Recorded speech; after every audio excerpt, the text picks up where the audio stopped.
ગુજરાતના ગૃહમંત્રી હર્ષ સંઘવી કહે છે કે કાયદામાં રહેશો તો ફાયદામાં રહેશો, પણ આ કાયદો અને ફાયદો એ ખાણ ખનીજમાં જે માફિયા છે તેમના માટે કેટલો લાગુ પડે, કારણ કે આજે સુરેન્દ્રનગરમાં ખાણ ખનીજ વિભાગે રેડ કરી અને લગભગ 101 જેટલી ઇલીગલ માઇન્સને પકડી, પણ આ માઇન્સ છેલ્લા ઘણા વખતથી ચાલી રહી હતી. ઘણી બધી વખતે આ આખા મુદ્દાને ઉછાળવામાં આવ્યો, વિધાનસભા સુધી લઈ જવામાં આવ્યો, પણ તેના ઉપર કોઈ કાર્યવાહી નહોતી થતી અને હવે કાર્યવાહી કરવામાં આવી છે. આપણી સાથે અત્યારે આમ આદમી પાર્ટીના રાજુ કરપડા જોડાયા છે, સુરેન્દ્રનગરથી આવે છે. ઘણી બધી વખતે આ મુદ્દો તેમના દ્વારા જ ઉપાડવામાં આવ્યો હતો. રાજુભાઈ, શું કહેશો? આજે પહેલીવાર કદાચ એવું બન્યું હશે કે 100થી વધારે જે ખાણ છે તેના ઉપર રેડ કરવામાં આવી, કરોડો રૂપિયાનું ખનીજ ચોરી પકડવામાં આવી. ગોપીબેન, આ વિસ્તારમાં આમ તો વર્ષોથી ખનીજની વાત કરીએ તો રેતી ચોરીની વાત હોય, બ્લેક ટ્રેપની વાત હોય, કાર્બોશેલની વાત હોય, ખાસ કરીને થાનગઢ અને મૂળી વિસ્તારમાં, એમાં મહદ અંશે થાનગઢનો વિસ્તાર, જેમાં લાંબા સમયથી વર્ષોથી ગુજરાતના ખાણ ખનીજ વિભાગથી લઈ સચિવાલયથી લઈ અને તાલુકા મથક સુધીના તમામ અધિકારીઓની વાત કરીએ, તમામ નેતાઓની વાત કરીએ, સત્તા પક્ષના ક્યાંક ને ક્યાંક આ વ્યવસાય સાથે જોડાયેલા છે. યા તો કોઈનો ડાયરેક્ટલી પાર્ટનરશિપ છે, ભાગીદારી છે, યા તો પડદા પાછળથી કોઈ ફંડ આપે છે, યા તો મોટા મોટા જે જિલ્લા મથકે સત્તા પક્ષના જે ભવનો બને છે એમાં ક્યાંક ને ક્યાંક ફંડ આપે છે. તો ક્યાંક અધિકારીઓ છે તો એના 1.5 લાખ રૂપિયાથી લઈને 4 લાખ રૂપિયા સુધીના હપ્તાઓ ચાલે છે. આ રજૂઆત વર્ષો પહેલા ઘણા બધા લોકો કરતા આવ્યા છે. છેલ્લા 2-3 વર્ષથી અમે રજૂઆતો કરી છે. અમે તો સેટેલાઇટ તસવીરો પણ આપી છે. આ સરકારની જમીન છે, એની અંદર સેટેલાઇટથી ઓફિસમાં બેસીને અધિકારી જોઈ શકે કે આ જગ્યા જે 1000 વીઘા હતી કે 100 વીઘા હતી કે 50 એકર જમીન છે, તો આ તો સરકારની જગ્યા છે. તો આની અંદર ચારણી જેવા જે ખાડાઓ થયા છે, જે સેટેલાઇટ તસવીરથી ઓફિસમાંથી દેખાય છે, તો આ કોને કર્યા છે? અમે ફોટા આપ્યા છે, પુરાવાઓ આપ્યા છે, તેમ છતાંય કાર્યવાહી નથી થઈ. આજે પહેલીવાર એવી ઘટના બની કે એક જાંબાજ અને નીડર પ્રમાણિક એક પ્રાંત અધિકારી એ વિસ્તારમાં આવ્યા. જે અધિકારીએ સાબિત કરી બતાવ્યું ખરેખર અધિકારી ધારે તો શું થઈ શકે. એની સાથે સાથે ગુજરાતના તમામ લોકો સુધી એક મેસેજ પહોંચ્યો કે જે ભૂતકાળમાં આ વિસ્તારના લોકો લડતા હતા, અમુક લોકો જે આ માઇનિંગ બંધ કરાવવા માટે લડતા, અમે પુરાવાઓ સાથે દરેક ખાડામાંથી કેટલું ખનીજ ચોરાણું એના પુરાવાઓ આપ્યા છે. ગોપીબેન, દર વર્ષે 2000 કરોડથી લઈ અને 2500 કરોડ રૂપિયાથી એક વર્ષમાં આ વિસ્તારમાંથી માત્ર કાર્બોશેલની ખનીજ ચોરી થાય છે. એના હપ્તાઓ ઉપર સુધી જાય છે, ફંડ ઉપર સુધી જાય છે. કાર્બોશેલ છે એ ખરેખર મુખ્ય ખનીજમાં આવતો એક ખનીજ છે. તો એને ગૌણ ખનીજમાં 2013માં ગુજરાત સરકાર દ્વારા કાંડ કરવા માટે આ આખો ગોરખ ધંધો ચાલુ રાખવા માટે થઈ અને 2013માં એને ગૌણ ખનીજમાં ખપાવવામાં આવ્યું. ખરેખર ખનીજ ભૂસ્તર વિભાગમાં કોઈ પણ અધિકારીને પૂછી લઈએ તો કાર્બોશેલ છે એ મુખ્ય ખનીજ છે, કેન્દ્ર સરકાર સિવાય એની પરમિશન ન મળે તો કોઈ ખાનગી માણસ આ ધંધો ન ચલાવી શકે. પણ રોયલ્ટી પાસના નામે, રોયલ્ટીની ઇન્કમના નામે ક્યાંક ને ક્યાંક એમના મળતિયાઓને આ ધંધાઓ ચાલુ રહે, પોતાની ઓફિસ સુધી આ હપ્તાઓ પહોંચે. સમજી વિચારી 2013માં એક પરિપત્ર કરવામાં આવ્યો. વાડ પોતે જ ગોપીબેન ચીભડા ગળે તો આની ફરિયાદ તમે કોને કરવા જાઓ? તમે કહી રહ્યા છો કે આની ફરિયાદ કોને કરવી, પણ જે લોકો છે એ લોકો પણ શું ભારતીય જનતા પાર્ટી સાથે જોડાયેલા નેતાઓ છે એટલે એમના ઉપર કાર્યવાહી નહોતી થતી? ટોટલી મોટા ખનીજ માફિયાઓ આ વિસ્તારમાં, મોટા ખનીજ માફિયાઓ, બાકી તો કોઈ નાનો એક ખાડો ચલાવે, 4-5 ભાગીદારો થઈને બીજો ખાડો ચલાવે એની વાત નથી. મોટા ખનીજ માફિયાઓ આ વિસ્તારમાં 50 થી 60 છે. 50 થી 60 તમામ ભાજપ સાથે જોડાયેલા છે.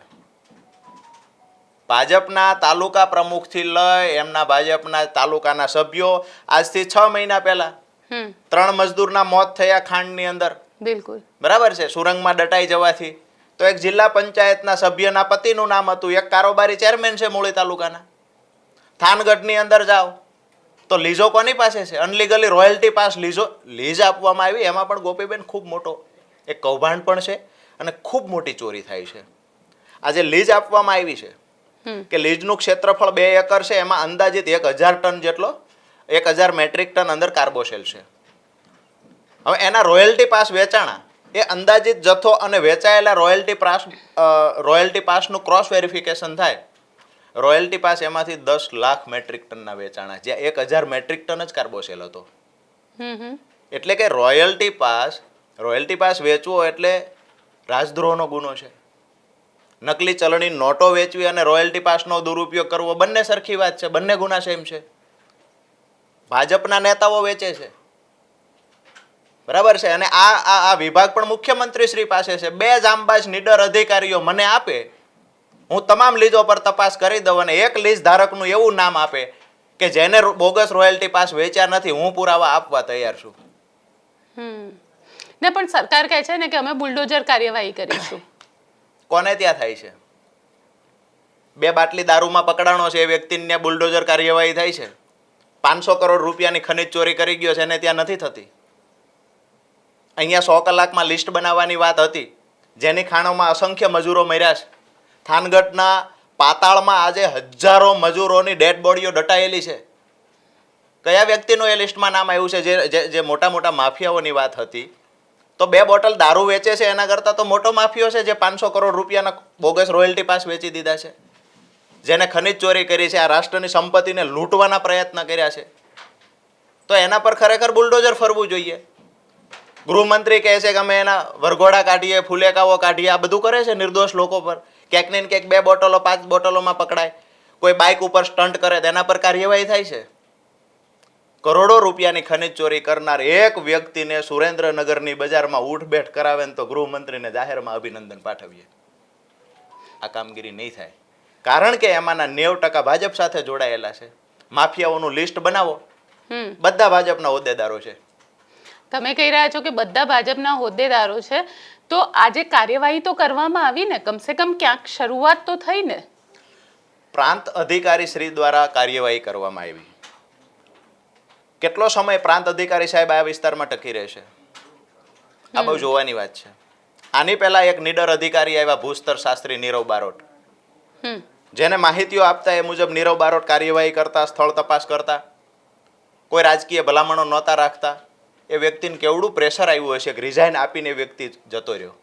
નીરવ બારોટે રિઝાઇન આપવું પડ્યું કે મારે પારિવારિક પ્રશ્ન છે, હું સ્વેચ્છાએ રિઝાઇન આપું છું. અપેક્ષા રાખીએ ક્યાંક ને ક્યાંક પ્રાંત અધિકારી સાહેબ સાથે આવું ના થાય. અને આ અધિકારી કોઈ પણ હશે, 1.5 વર્ષ છે ને, પછી ખેતર ખુલ્લું છે, જેને મન ફાવે એ ચોરી કરે છે. આ ચાલતું આવે છે, વર્ષોથી ચાલતું આવે છે.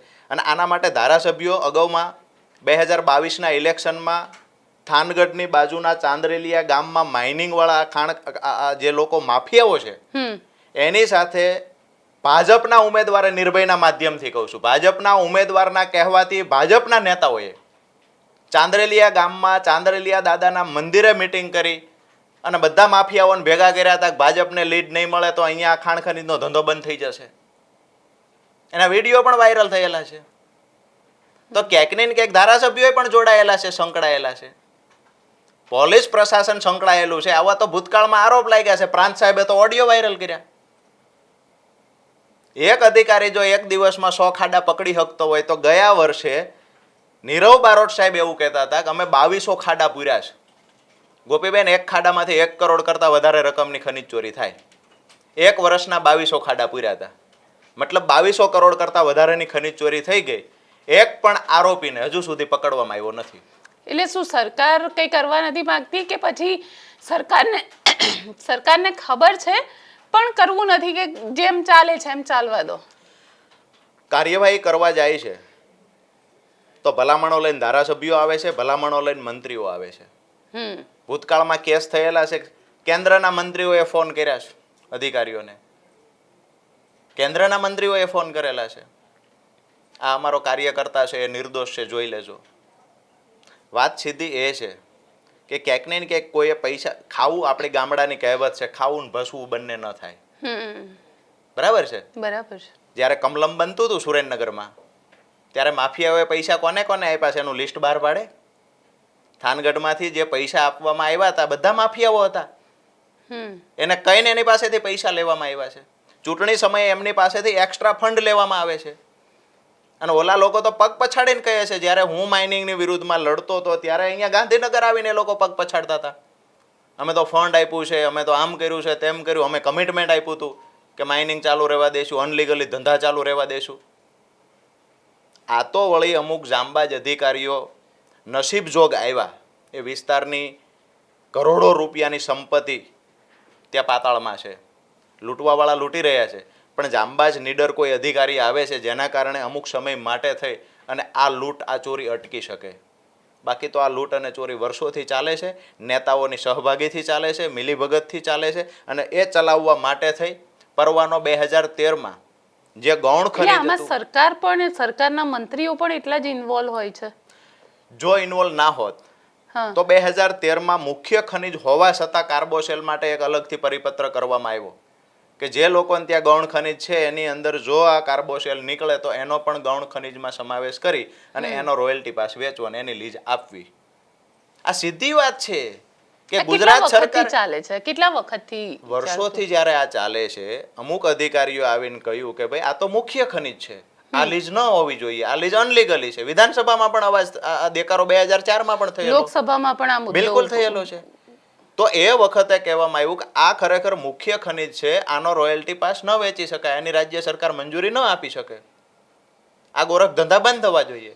તો 2013માં રાજ્ય સરકારે પરિપત્ર કરી દીધો કે ભાઈ આને ગૌણ ખનીજમાં સમાવેશ કરી અને જ્યાં ગૌણ ખનીજમાં થોડું જાજો કાર્બોસેલ નીકળે નીચે વધારાના ખનીજ તરીકે તો એનો રોયલ્ટી પાસ આપવો ને એની લીઝની પરવાનગી આપવી. મતલબ સાફ છે કે જે લોકોને ગોરખ ધંધા કરવા છે, ખનીજ ચોરી કરવી છે, એને ગાંધીનગરથી સપોર્ટ મળે છે. તમે કહી રહ્યા છો જે લોકોને ગોરખ ધંધા કરવા છે, આ ગોરખ ધંધા માત્ર ખાણ ખનીજમાં થાય છે કે પછી ખેતીવાડી વિભાગમાં પણ થાય છે? કારણ કે મગફળીના ગોડાઉનમાં આગ લાગી અને સૌથી પહેલા તમે હતા જે કે એ દાવો કર્યો હતો કે આગ લગાડવામાં આવી છે અને આમાં પણ મોટું સ્કેમ છે. ગોપીબેન, હું હજુ કહું છું નિર્ભયના માધ્યમથી, રાજસ્થાનની મગફળી જે પ્રતિ મણ 500 રૂપિયાનો ભાવફેર હતો, સૌરાષ્ટ્રની અંદર G20 મગફળી વવાય છે, રાજસ્થાનની અંદર G37 મગફળી વવાય છે. આજે પણ સરકારમાં પ્રમાણિકતા હોય અને એને ક્રોસ ચેક કરવું હોય તો પુરાવા રૂપે આજે પણ અમે તો ચોરોને પણ નિર્ભયના માધ્યમથી ખબર પડી જશે કે આ કેવી રીતે મળી શકે. G37 મગફળી રાજસ્થાનની છે, એ લાલ માટીમાં થયેલી છે. એ મગફળીની સાથે આજે પણ લાલ માટી ચોટેલી છે. એ મગફળી કોઈ બી ગોડાઉનમાં હશે ખબર પડી જશે આ G37 છે. જુનાગઢ વિસ્તારની વાત કરો, સૌરાષ્ટ્રમાં લાલ માટી નથી, કાળી માટી છે, તો એની મગફળી કાળી માટી વાળી છે, જે G20 મગફળી છે. રાજસ્થાનની પ્રતિ મણે 500 રૂપિયા ભાવફેરની હજારો મણ મગફળી અહીંયા ઘુસાડીને કરોડો રૂપિયાનું સ્કેમ કરવામાં આવ્યું છે. કોણે કર્યું? જે મંડળી સંચાલક હતા, ગોડાઉન મેનેજર, CWC ના અધિકારી અને મંડળી સંચાલક, જે લોકો સેન્ટર ચલાવતા હતા. ગોપીબેન, સેન્ટર ચલાવવા માટેના ભાવ બોલાય છે. જેને સેન્ટર ખરીદી માટે મળે છે ને એક્સ્ટ્રા પૈસા આપવા પડે છે, ત્યારે એને સેન્ટર મળે છે. અને આજે દૂધે ધોયેલા હોય સરકારમાં બેઠેલા અમુક નેતાઓની વાત કરીએ કે હું તો દિલીપભાઈ સંઘાણીને પણ કહીશ કે તમારી અંડરમાં જે મંડળીઓને કામ આપવામાં આવ્યું હતું, જો પ્રમાણિકતા હોય તો ગોડાઉન ખોલાવો, ગોડાઉન ચેક કરો, રાજસ્થાનની મગફળી મળશે. ગોડાઉન ચેક કરો. હજુ તો હું એ પણ કહું છું કે જેટલો સ્ટોક એમાં બતાવવામાં આવ્યો છે ગોડાઉનમાં એટલો સ્ટોક પણ નહીં હોય. ભૂતકાળમાં ઢેફા ઘુસાડીને મગફળી સળગાવવામાં આવી, માટી ઘુસાડીને સળગાવવામાં આવી છે. ક્યાંક ને ક્યાંક પૂરેપૂરો સ્ટોક નહોતો ત્યારે પણ મગફળી સળગી. થાનગઢની અંદર જ્યાં મગફળી સળગી, ગોપીબેન, અહીંયા સળગાવી હોય ને તો એક દીવા સળગી, એક બાકસે મગફળી સળગે એવી સ્થિતિ નહોતી. મોટા ભડકા કરીને અંદર નાખ્યા હોય ને તો જ સળગે, બાકી એ મગફળી સળગવાના કોઈ ચાન્સ જ નહોતા. ઉપર પતરા હતા, હાઈ ટેન્શન લાઈન ઉપરથી પસાર થતી હતી, તણખો પડે તો પણ પતરા ઉપર પડે. અંદર કોઈ ઇલેક્ટ્રિક વાયર જ નથી તો શોર્ટ સર્કિટ કેવી રીતે થાય? નંબર 2 કે CCTV ફૂટેજ હોય તો જ CWC ના અધિકારીએ ગોડાઉનને પરમિશન આપવાની છે કે ટેકાના ભાવે મગફળી તમે ત્યાં જ ટેકાના ભાવે ખરીદેલી કોઈ પણ જણસ તમે ત્યાં જ મૂકી શકો. જ્યાં ફાયર સેફટી હોય અને સીસીટીવી કેમેરા હોય. અહીંયા હતા નહીં. હજુ સુધી એક પણ આરોપીની ધરપકડ કરવામાં નથી આવી. મગફળી કાંડ એટલે હું એવું સમજુ છું, પાક વીમા કૌભાંડ જે હતું, જેમાં હજારો કરોડ રૂપિયાનું કૌભાંડ થતું અને એના તાર દિલ્હી સુધી જતા હતા. મગફળી કૌભાંડ કોઈ નાનું કૌભાંડ નથી. પેપર ઉપર ખરીદી કરેલી છે એટલી મગફળી ટોટલ ગોડાઉનમાં ચેક કરવામાં આવે, હજારો ટનનો ડિફરન્સ આવશે. બતાવવામાં આવ્યું છે કે આ ગોડાઉનની અંદર થાનગઢમાં અમે 1 લાખ મેટ્રિક ટન મગફળી મૂકી છે. ખરેખર ચેક કરવામાં આવે તો 1 લાખ મેટ્રિક ટન નહીં હોય. તો સરકારને તમે આની માહિતી આપો છો? સરકારમાં અવારનવાર રજૂઆતો કરી છે. મેં પહેલા કહ્યું વાડ પોતે ચીભડા ગળશે ફરિયાદ કોને કરશો. સરકારમાં રજૂઆત કરી છે. હું નિર્ભયના માધ્યમથી પણ કહું છું, તમે ગોડાઉન ચેક કરવાની તૈયારી રાખો. આજે જુનાગઢના ગોડાઉનો જે બંધ છે એ ગોડાઉન ખોલો, એની અંદરથી રાજસ્થાનની મગફળી નીકળશે, દાવા સાથે અમે કહીએ છીએ. અચ્છા, રાજસ્થાનની મગફળી લાવવાની જરૂર કેમ? એટલે એ શું સ્કેમ કઈ રીતે કરે? રાજસ્થાનની મગફળી, અહીંયા જે વાત આપણે સૌરાષ્ટ્રમાં એક ખાંડી શબ્દ છે. ખાંડી એટલે 20 મણ મગફળી. એક ખાંડી G20 એટલે કે આપણી જે મગફળી અહીંની હતી એ મગફળી અહીંયા જે ટેકાના ભાવે વેચાણ થતું એ ભાવ અને રાજસ્થાનની મગફળી જે એ વખતે 850 રૂપિયાએ મળતી G37, એટલે કે એક ખાંડીએ 10,000 રૂપિયાનો ભાવ ફેર હતો. કર્યું કેવું આ લોકોએ કે બોગસ ખેડૂતોના નામે રજીસ્ટ્રેશન કરાવ્યા. કોઈ નેતા છે એની સાથે 500 ખેડૂત જોડાયેલા છે, તો 500 ખેડૂતના પેપર લઈ એ ખેડૂતના નામે રજીસ્ટ્રેશન કરી લીધું છે. ખેડૂત પાસેથી ચેક લઈ લીધા કે તમને 2,000 5,000 આપશું. અમુક ખેડૂત બાપડાને એવું થાય 5,000 એમનામ મળે છે લઈ લ્યો, 10,000 મળે છે લઈ લ્યો. એમને રાજસ્થાનની મગફળી ખરીદી અને આ રાજુભાઈ કરપડા ખેડૂત છે તેના નામે ઘુસાડી દીધી, પૈસા લઈ લીધા. આવા હજારો ખેડૂતોના નામે મગફળી ઘૂસી છે. આજે તુવેરની હું વાત કરું, અગાઉ પણ મેં નિર્ભયના માધ્યમથી જ કહ્યું હતું કે મૂળી તાલુકામાં એક પણ ખેડૂતે તુવેર વાવી નથી. 400 રજીસ્ટ્રેશન થયા તુવેરના. દરેક જિલ્લામાં આ પરિસ્થિતિ છે, દરેક જગ્યાએ આ જ પરિસ્થિતિ છે. વેપારીઓ, નેતાઓ અને મંડળી ચલાવતા અમુક લોકો રાહ જોઈને બેઠા હોય છે. એ ખેડૂતોના પેપર એમની પાસે જ રાખે છે.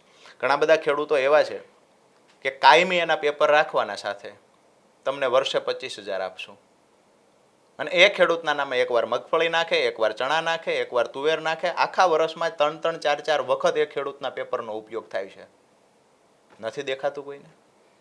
એટલું પાક જ ન લેવાતો. હું તો એવું સમજુ છું કે દિલીપભાઈ સંઘાણી જેવો પ્રમાણિક માણસ કોઈ નહીં હોય. આ થાનગઢના ગોડાઉનમાં મગફળી સળગી એ દિલીપભાઈ સંઘાણી એટલે કે ગુજકો માર્શલના છે. હવે ગુજકો માર્શલે જે મંડળીઓને કામ આપ્યું છે એ જ મંડળીઓની મગફળી સળગી છે. દિલીપભાઈ શા માટે ગોડાઉન ચેક નથી કરાવતા? આજે જુનાગઢમાં આક્ષેપો થાય છે કે મગફળી બદલી નાખવામાં આવી છે. ગઈકાલે ટ્રક ડ્રાઈવરો આવીને આક્ષેપો કર્યા છે. ગઈકાલે ટ્રક ડ્રાઈવરોએ કહ્યું છે કે અમે રાજસ્થાનથી મગફળી લાવ્યા હતા ને અહીંયા મગફળી બદલવામાં આવી છે.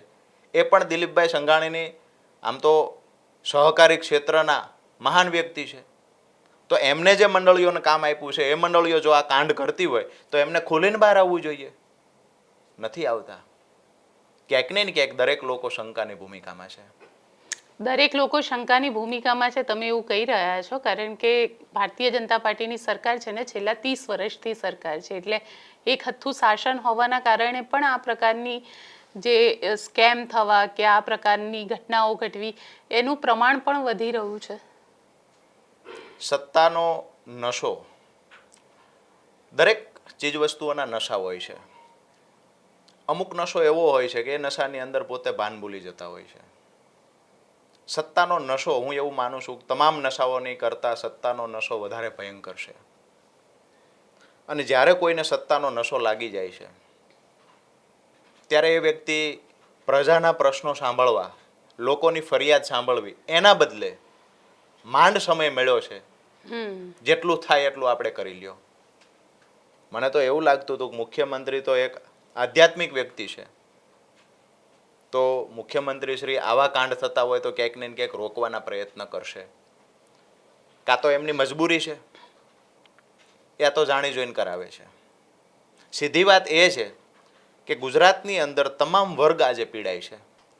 સરકારની જવાબદારી બને છે કોઈ આંદોલન કરે છે તેને આંદોલન કરવા દેવું સરકારની જવાબદારી બને છે. આજે યુવાનો પીડાય છે પેપર ફૂટવાથી, બેરોજગારી વધતી જાય છે. ખેડૂતોની વાત કરીએ તો ખેડૂતોના પૂરતા ભાવ નથી મળતા, પાયાનું ખાતર સમયસર નથી મળતું, એના માટે લાઈનો લાગવી પડે. આનાથી વધારે બદતર હાલત ગુજરાતની ક્યારેય નહીં થઈ હોય. યુરિયા ખાતર નથી મળતું, ખેડૂતોએ ખાતર મેળવવા માટે લાઈનમાં ઊભું રહેવું પડે. ખેડૂતોની આવક બમણી કરવાની વાત હતી, આજે દિવસે દિવસે ખેડૂતોની આત્મહત્યાઓ વધતી જાય છે, જે દુઃખદ બાબત છે. મહિલાઓની વાત કરીએ, મોંઘવારીથી પીડાય છે. સરકારમાં પણ એવું જ છે. તમામ રાજ્યો માટે વ્યવસ્થાઓ અલગ છે, તમામ રાજ્યો માટેનો પ્રેમ અલગ છે. રાજસ્થાનમાં 450 ગેસ સિલિન્ડર મળે છે, ગુજરાતમાં નહીં મળે. લાડલી બહેના યોજના મહારાષ્ટ્રમાં ચાલે, મધ્યપ્રદેશમાં ચાલે છે. ગુજરાતમાં એ બહેનો માટેનો પ્રેમ નથી, સરકાર તો એ જ છે. પછી દિલ્હીની વાત કરીએ, ફ્રી વીજળી આપવાની ભાજપે વાત કરી હતી, બહેનો માટે ઘણી બધી યોજનાઓ લાવ્યા હતા. ગુજરાતના યુવાનો, ખેડૂતો, બહેનો માટે શું કર્યું? આજે ખેડૂતો તમામ મોરચે પીડાય, પૂરતા ભાવ નથી મળતા, સમયસર એને વાવણી કરવી હોય તો ખાતર બિયારણ નથી મળતા, યા તો નકલી મળે છે, ડુપ્લિકેટ મળે છે. તો આ મુદ્દે સરકારે વિચારવું જોઈએ. પણ ખરેખર સરકાર એ કાંઈ કરવાની જગ્યાએ, તમે શરૂઆતમાં કહ્યું કે કાયદામાં રહેશો તો ફાયદામાં રહેશો. ગુજરાત સરકારની અને ભાજપની એ સ્ટ્રેટેજી રહી છે કે ભાજપમાં રહેશો તો ફાયદામાં રહેશો. આ સીધી વાત છે. તમારે, મને તો એક ક્લાસ 1 અધિકારીએ કહેલું કે દેશ ખોખલો બની ગયો છે, લૂંટારુઓ દેશને લૂંટી રહ્યા છે. તમે જો સારું બાળકોનું ભવિષ્ય ઈચ્છતા હોય, બહુ દુઃખદ બાબત હતી ગોપીબેન, એ વ્યક્તિ કરુણતાથી આ બોલતો હતો. તમારા બાળકોનું સારું ભવિષ્ય ઈચ્છતા હોય તો દેશ છોડાવી દેજો. અને એક ક્લાસ 1 અધિકારી સુરેન્દ્રનગરના હતા, જે નોકરી અહીંયા કરતા હતા, એને એનું ફેમિલી અધર દેશમાં મોકલી દીધું, દેશ છોડાવી દીધો. તમે કહી રહ્યા છો કે દેશ છોડી દેજો, પણ દેશની અંદર જે રીતે આખો માહોલ ચાલી રહ્યો છે અને એમાં પણ આમ આદમી પાર્ટી વિસાવદરની ચૂંટણી, પેટા ચૂંટણીની ચર્ચા કરી લો તો પેટા ચૂંટણીની અંદર ચૂંટણી અનાઉન્સ થાય એ પહેલાં જ ગોપાલ ઇટાલિયાને ઉમેદવાર અનાઉન્સ કરી દે છે. એટલે આટલી બધી ઉતાવળ, આટલું બધું, કારણ કે ક્યાંક તમારા જ પક્ષના હતા ભૂપત ભાયાણી, જેણે રાજીનામું આપી દીધું, પક્ષ સાથે ગદ્દારી કરી દીધી અને હવે ત્યાંથી પેટા ચૂંટણી થઈ રહી છે, એમાં ગોપાલ ઇટાલિયાના નામની ઘોષણા કરી દીધી. ગોપીબેન, વિસાવદરની અંદર અત્યાર સુધીમાં જે પણ લોકો આવ્યા, જનરલી કેશુબાપાના પુત્રથી લઈ અને અત્યાર સુધીની આખી સફર, એમાં હર્ષદભાઈની વાત કરીએ, ભૂપતભાઈની વાત કરીએ, વિસાવદરની જનતા પરિવર્તન ઈચ્છી રહી છે. વિસાવદરની જનતાએ હંમેશા કંઈક નવા અંદાજમાં વોટિંગ કર્યું છે. વિસાવદરની જનતાએ, આપણે માનીએ તો, હું 2012ની વાત કરું તો બી ભલે, 17ની વાત કરું તો બી ભલે, ભૂપતભાઈ વાળી 22ની વાત કરું તો બી ભલે, વિસાવદરની જનતાએ હંમેશા ભાજપ વિરુદ્ધમાં વોટિંગ કર્યું છે. આ એનો ઇતિહાસ છે. વિસાવદરની જનતા સંઘર્ષ કરનારી જનતા છે.